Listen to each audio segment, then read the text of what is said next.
YouTube, it's Brian Phillips. I just wanted to let you know that you remember what I said about smart batteries? Well, I don't know. I guess maybe I changed my mind a little bit. They seem to be pretty good from what I'm being told. And so I said, okay, well, my $50 charger is maybe not quite everything I was hoping it would be for the life of my hobby. And I bought them a long time ago, so it's time for something a little bit newer. We're gonna try this, and we'll see how it works. And as you know, with this hobby, when you get into it, you kind of make some investments along the way, like certain stages.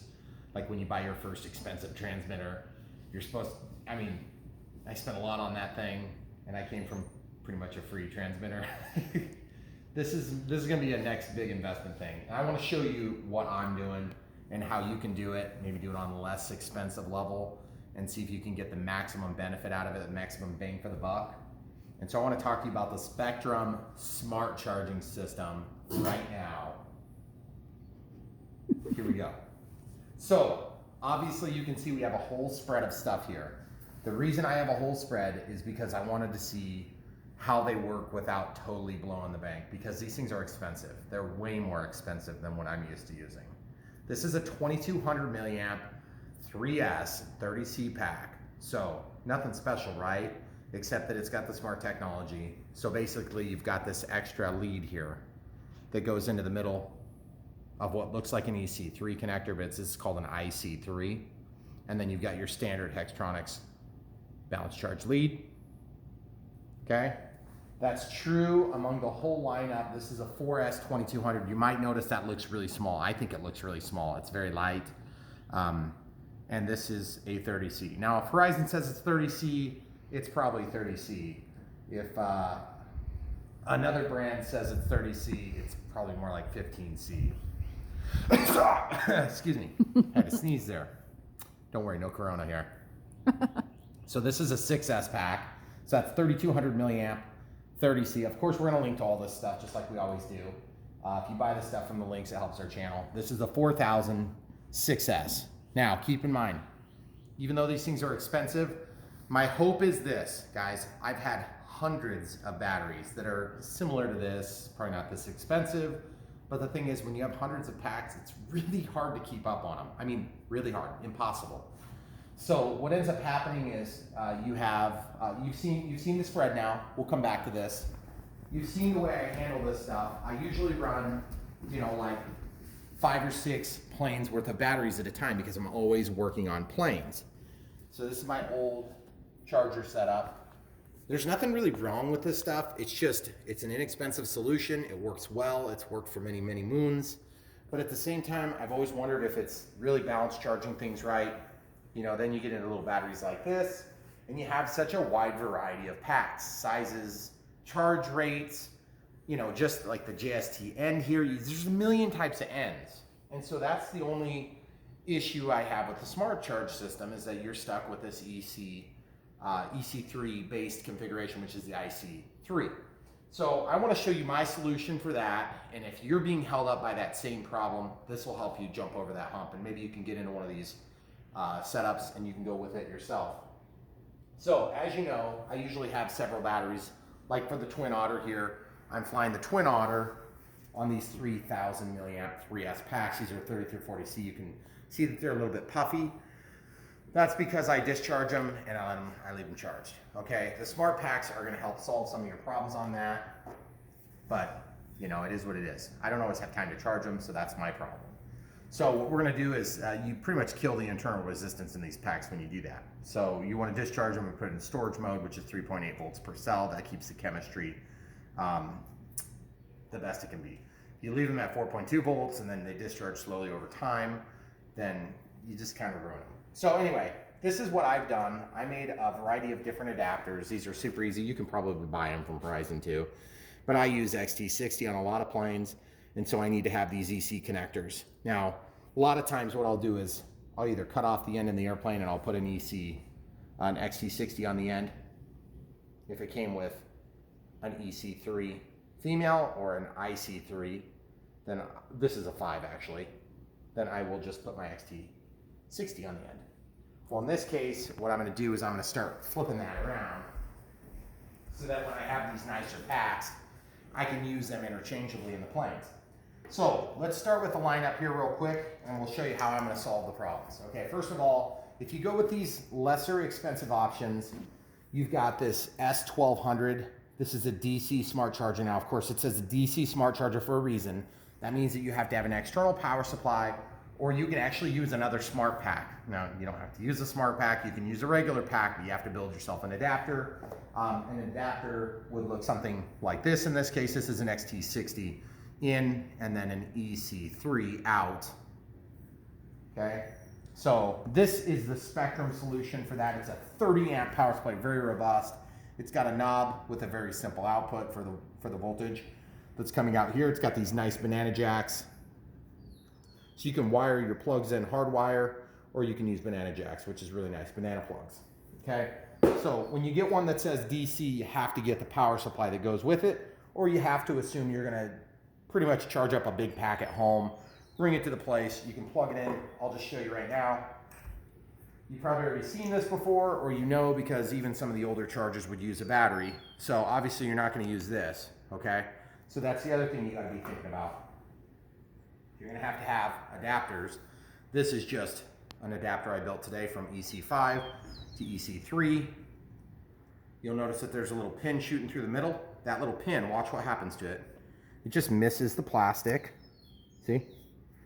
And then you can use that to charge a battery with another battery. Did you guys hear that? Really cool. Okay, so we have power coming in, and we have a cooling fan to keep things cool. It's not a big deal when you're in a house during spring and it's 60 degrees out and you've got nice, beautiful breeze going through. But when it's like 100 degrees at the airfield and you're in the beating sun, you know, you want that thing to be able to cool. So now let's just demonstrate how this would work if you were charging another smart pack. Okay, so here's a 3S 2200. Okay, so that's 11.1 volts. So we're basically just going to plug this in. The balance charge lead plugs in over here. You've got all these different tabs to receive different size batteries. They're very easy to line up. It immediately tells you what it's set at. It even shows you the temperature, which is kind of weird, so I don't have a temperature probe plugged in. Then you have to plug in the smart connector over here, which again is just, it's an IC3 connecting, but it's the same as an EC3. It just has an extra pin in the middle. So look, Spektrum Smart, it shows all this data, 2200 milliamps, 73 degrees. And then you've got this little slider knob, almost similar to what you've got on the scroll bar on your transmitter.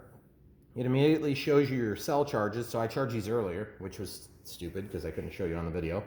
The other thing this has is it's got this, I believe this is the temperature probe input.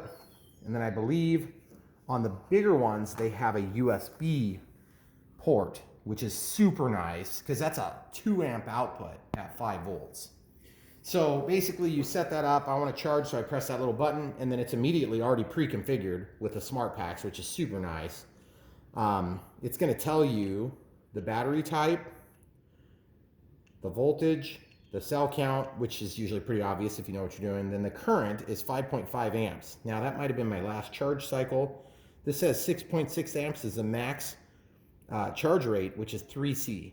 So 3C would be 3 times 2200 milliamps. So 2200 milliamps times 3 would be 6600 milliamps, or 6.6 amps. So we can actually set that. You click on it and you just scroll through to what you want. 6.6. This is super intuitive. I've been working with it for just this morning, basically. I had some free time, and when I say free time, I mean I made time. And I went and made some adapters. So then you scroll down and you hit start. And it's done. And then it's going. Cool thing is, if you don't, and guys, look, this is totally self-contained. I'm charging this battery with this battery. So that's pretty cool. Now, obviously, there's going to be some inherent inefficiencies there. So, I mean, you're going to use some power to run this module. So, you know, it's not like A to B and there's no loss. So don't think you're going to get millions of charge cycles out of this. But it's pretty cool that you can do that. Yep. And there it is. So it shows you a display when it's done. And then it incessantly beeps until you do something about it. which your wife will love. Yes, she will. Because she'll keep running out thinking, is the instant pot done?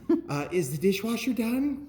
Is the mailman here? So anyway, Everything. so that's it. So then basically when it's done, I think it's just gonna do some maintenance there. So you can stop this at any point. Just unplug it, it goes to gray, which is really nice, and you unplug your battery and it's charged and ready to rock and roll, which is pretty awesome. I mean, not rocket science, but the thing that's really nice about this is you gotta remember, I sort of know what I'm doing. If you're brand new in this hobby, you really, I mean, that's one of the hardest things is dealing with lipos. I mean, it really is. So if you're new to the hobby and you wanna get into this, believe me, you can buy all these at the hobby store, they'll sell them to you, or you can go to Horizon Hobby and you can just look up what you need. And if you don't know what you need, you can ask and I'll try to help you on the channel. So let's show what it looks like with the power supply. Again, this is the smallest one. So this is the S1200, okay? Really nice packaging. Really like this thing. This is probably the one I would start with if I was going out right now and just getting it on the cheap. Now, the only thing I don't like about it is that if you're gonna be charging them from the wall, you're gonna need a power supply somehow. Now, you could use another power supply if you wanted, like an old charger, but that would be a little bit weird. So, because if you have another charger, you know, you could just use that to charge. So this is gonna start up, do its little fancy splash screen. Now, this is almost the same setup. Of course, it's gonna be a little bit more wattage, okay? So you go from this 1200 to the 1500. So I believe this one's probably somewhere in the order of 200, and this one's probably 500. Let's see what it says. So that's 8 through 30 volts DC, and then this is 500 watts, okay? And then this one must be 200 watts. Yeah, it's a 200 watt. Okay, so that's the speed that you can inject power from the wall outlet through your power supply into the battery pack, okay? And it's also the speed you can discharge, so you need to keep that in mind. So then this is the next step up. The reason I'm not going to spend a lot of time on the S1200 other than the fact that it's got a USB port, so why don't we go ahead and show them that in action. You're probably thinking, you know, I got a USB port on my computer, I got a USB port on my laptop, I got a USB port on, you know, my old charger from my cell phone, whatever. Okay, fine, great. The thing I like about this is that basically you can set up a charging station. And you get these things with these little cheap Chinese planes, like the ones that I put on my channel all the time. And you can just have this thing sitting here, ready to rock and roll. And you don't have to take up another outlet, which is nice. And then as you can see, it's gonna charge. 2 amps is a lot of power though, guys. So you're not gonna typically get that on a regular USB adapter, okay? Even a high quality one is not gonna be 2 amps typically. You know, like this one here is 1.35 amps, and that's for a tablet. So your bigger sizes are going to be about 2 amps. So the reason I show you that is that's a really nice feature in the 1500, plus you have that faster charge cycle. So now let's talk about how we would use it. The way I'm going to use it, these are going to be my on the road kind of go things. And then I'm basically going to use this thing for my regular charger. Okay, so this is the 2100. Obviously, these are both single charges. They work exactly the same button presses, same actions. Over here, this is the S2100 AC smart charger. So you'll see it says AC, meaning that it automatically changes the current from alternating current to direct current, okay? So, as you can see, we got 2 different cooling fans, which is really nice. Obviously, on these ones, you've only got the one.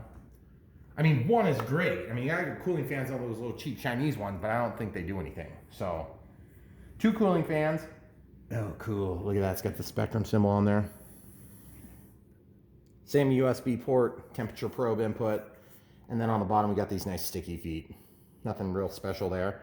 And then you have 2. So this is going to be a dual charger, okay? So hence the 2. And then it says 100. So what does that mean? The max charge capacity is 200 watts, okay? Now, why is that a big deal? If you want to charge big packs and you want to charge them fast, this is probably your best combo right here, okay?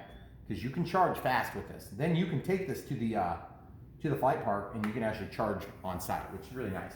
Whereas this thing, you're going to have AC voltage, okay? There is no DC input anywhere on this, okay? So you have to use the AC. Now, the way I plan to use this thing is, as you know, obviously, You can't stick an EC5 or an IC5 into this. And you can't stick a JST into this. I mean, you could stick it in there, it just wouldn't do anything. You can't put an XT60 in there. I already tried. Tried and failed miserably. So obviously you're gonna have to build some adapters, or you're gonna have to buy adapters. So in my case, I just used EC3 connectors because that's what I had easily. Obviously I don't care. This is a Turnigy, so it's a Hobby King product. And everybody knows you gotta charge whatever brand you got, right? So you're gonna stuff this thing in there, just ram it in. Oh yeah, it's in the hole. And you'll notice it's not saying anything yet. That's because we haven't plugged in the balance charge lead, okay? And that's one thing you'll notice about this charger is that immediately comes up with your values. That's really helpful for newbies. So you press the 1, you press the 2, see how it brings up the screen, you press the 2, it splits the screen, you press the 1, it brings it all up. You can see the charge on each of the cells, looks pretty good and balanced. Press that, we can set the current. 0.4 is what I was using for the last pack on this channel. There's 2 channels.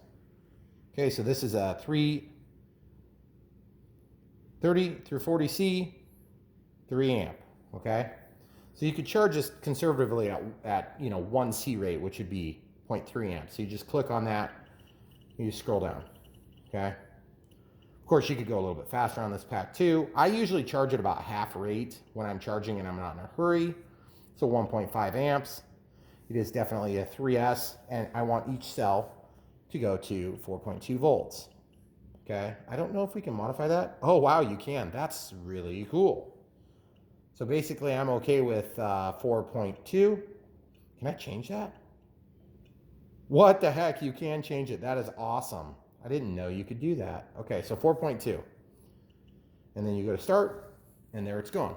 But let's say I really need to charge another battery right now. Okay, well, I've got 2, well, I'm gonna need another adapter, so I've got this XT60 to this little EC3 connection, but I mean, it doesn't work. So, I'll show you my long-term plan. My long-term plan is, like I said, I wanted to upgrade. So, I basically just built little adapters for my original setup, which is something like this, and as you can see, I've built little adapters over the years, little JST, little HXT 4.5 millimeter connections. There's your EC5 connection down to an XT60. And as you guys will probably be screaming at the TV or the monitor or the smartphone, Brian, those things aren't rated for 10,000 amps. Of course they're not, duh. So anyway, that's why they have short cables. You're not gonna be loading them the same way. So these are little low C connectors, okay? Got the little flat prong connections for some of these like crazy little batteries that you get. Something like this, okay? So as you can see, you've got those. Well, this is gonna need a balance charge port, so we're gonna just show you how that works. So I'm gonna still probably use these. And this is like almost a one-stop shop here, guys. Because what you can do is, whilst you're charging, if you're careful, you don't wanna like yank things out. Although let's just show you what happens when you yank something out. Hey, look at that, that's nice. Abnormal battery connection. That's right. It is an abnormal battery connection. Confirm. So you've got some built-in safety measures. Now, why is that important, guys? Why is that important, guy? Because batteries are the most dangerous part of this.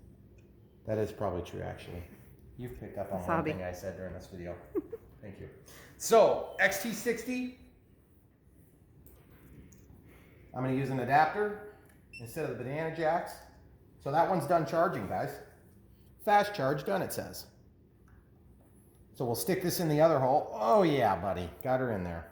Then we're gonna use this. It says, on those ones, it says negative. See, it's got a little arrow. Got the little arrow. Negative, negative. This one doesn't have the arrows. The arrows are kind of nice, but you'll figure it out if you use this a lot, okay? It is keyed, so you can't easily stick it in upside down. But the good thing about this system is it's going to protect you to a certain extent. Okay, so you'll notice I want to look at channel 2. So I'm going to just press 2. Then this whole monstrosity is going to be powered up, right? So what if I want to charge this? Well, why would you use this thing to charge that? Well, because you need an adapter since this has an IC5 on it, and I can't stick an IC5 into an IC3. I've tried really hard. What if you want to charge this that's got a JST? Well, that's why I have my old balance board. Obviously, you can buy an individual balance charger. Okay, JST adapter, plug it in there. I just want you guys to see this is still going to work for all the stuff you used to have. Oh, look, it's alive. Now watch this, guys. This, normally when you charge packs, okay, on second thought, normally when you charge packs, you want to charge like discharge if you're balance charging your cells, okay? Now the reason you do that is because this battery was just charged earlier today to test things, and I was playing with stuff, so I knew what I was talking about. This one hasn't been, okay? So let's just show you how fast this thing will bring it up to snuff. Okay, so we're gonna plug in the little JST, then we're gonna plug this into our little balance board. Okay, so once that's plugged in, it wakes up. I wanna talk about 2, so I press the 2, I press the button, I look at the current. The current's a little bit high, 3.2 is probably a little much for an 800 milliamp pack. So you can see where the smart packs would be nice if you didn't know what you're doing, okay? So I'm gonna charge this at, we'll just do full rate, so 0.8 amps. Just in case you guys weren't aware, 1000 milliamps is 1 amp. That's 1 millennia of amps, okay? So just think of it that way. Or just know it from your math class. So then that's 3S, 4.2 volts. So we're gonna scroll down here to start, press it. Now it's gonna start. It tells you the watt hours. Look at that, that's so cool. Look at this. Now watch this.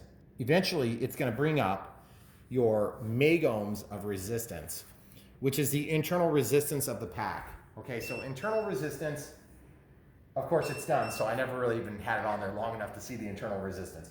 Internal resistance is kind of like a measurement of the resistance between cells 1, cells 2, cell 3, cell 3, cell 4, cell 4, cell 5, cells, and so on and so forth, depending on the number of cells. This only has 3 cells, okay? So now let's take these 2 E-Fly batteries. They have GST in, so let's see if we can do that. The reason I'm showing you this is because you guys are probably just like me. You probably got like a million types of batteries, and you don't want to have 17 different chargers. You want to have, you know, like one nice charger that does everything. And if you're anything like me, that's the way you want it. You've probably been doing this long enough. If you're watching a video like this, you're curious about it. You want to see if it's worth anything that they say it's worth. I mean, obviously this stuff is a pretty big investment. So we're going to talk about 2, press the 2, acknowledge that. We're going to go in, change the charge rate, 0.8.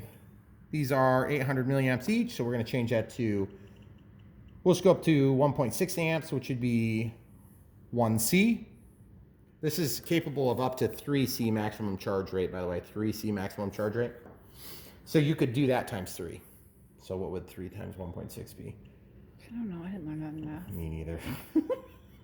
Ask our 10-year-old. So we're going to start it. Okay, so now you can see that all the cell counts come up. And then you're not going to see the internal resistance is probably going to charge too quick too. Dang it! I got to discharge it back just to show you the internal resistance. But it is really cool. So now, the coolest part about this whole system is the fact that you can take an old crappy battery and you can charge it just like you always had, but you can also then charge the new smart packs or the smart technology Spektrum batteries, okay? So that was my biggest holdup, was like, I am not investing in a new technology that's gonna be not reverse compatible. Guys, it's reverse compatible. All you have to do is just make an adapter, just like you would if you bought another charger just like this. So, plus, I'm gonna tell you another benefit that I didn't realize I was gonna get when I got into this, and that is that they are a lot prettier. They do look a lot nicer. They're gonna be easier to clean. Of course, I'm gonna still have this monstrosity out. My wife was really happy about that. Sweet. Yeah. So what else do we need to review about this, guys? They're all probably sitting at home saying, but why did you get new batteries? Show them this. Oh, yeah. Finally, it kicks on. This is the dual cooling fans coming on. Wow. Feel the heat coming out? Yeah. That's crazy. So I just want you guys to realize this is going to be a good system. It's going to work well. It's going to do this maintenance charge after you stop charging, which is pretty cool. So it goes to blue. Green means it's done. You can do whatever you want. Blue just means I think it's doing a maintenance charge. So, and you'll notice that it also does a ramp up current and then a ramp down current. So it starts up from 0 amps, 0.1 amp, and it builds up slowly so it doesn't like blow something up. Also, that gives the charging mechanism a chance to see if there's a problem. Remember, there's two things that generally people get hurt in this hobby. One is props, cutting their hands up, and two is lipos. Lipos store a lot of power in a very small package, and people sometimes do stupid things. I'm not one of those people on camera as much. So anyway, so when you unplug this thing, it's gonna go gray, okay? If I was a gambling man, I would say that this is probably the best value because you don't have to buy one of these things. These are expensive too. So, But if you need the portability, yep, this is going to give you portability. You wouldn't actually have to use this power supply at all because you can technically, take this thing. And of course, they do come with short lead like this. This came in the bigger power supply. You could technically run your old crappy charger. I guess we should show people that it's possible to use your old crappy charger to run this smart machine as well. Okay, so I'll just show you how this works. Disconnect all the balance charges just for safety reasons. Okay, so now if you wanted to use your old crappy one, I believe what you would do is you have to, you're gonna go back from your program select, load data, save data, lead battery, NiCad. Trying to remember if there's a spot where we can do that. See, I don't want to do a lipo. I want to do, okay, pause it and we'll come right back and show them how to do it. Okay guys, so we played with that little charger and we could not get it to act as a regular power supply. Unfortunately, I would have had to cheat and like hook up another battery and do some things that would probably not be very kosher, electrically speaking. So I don't want to do that and cause a dangerous condition. But there you have it. These things are pretty cool. I'm really excited to see how they turn out in terms of their long-term use. I think they're going to work really well. I'm really excited to see how they hold up in the condition. And the other thing too is I was just going to show you too. These things, obviously, you can run more than one off of the same power supply. If you decide to do that, that's fine. You can also run them. The voltage range is pretty significant. It's like 9 volts to 17 volts, or what was it? Hold on, 8 to 30 volts DC. So on this S1200. And then on the S1200, we're 7 to 32 volts. So this one actually has a bigger range. So that's all you get for today, guys. Just so you know, there is a reason that I got all this stuff, and it might have something to do with 6S 4,000 milliamp packs. That's all I can say right now. It's gonna be awesome. Come back for more, guys.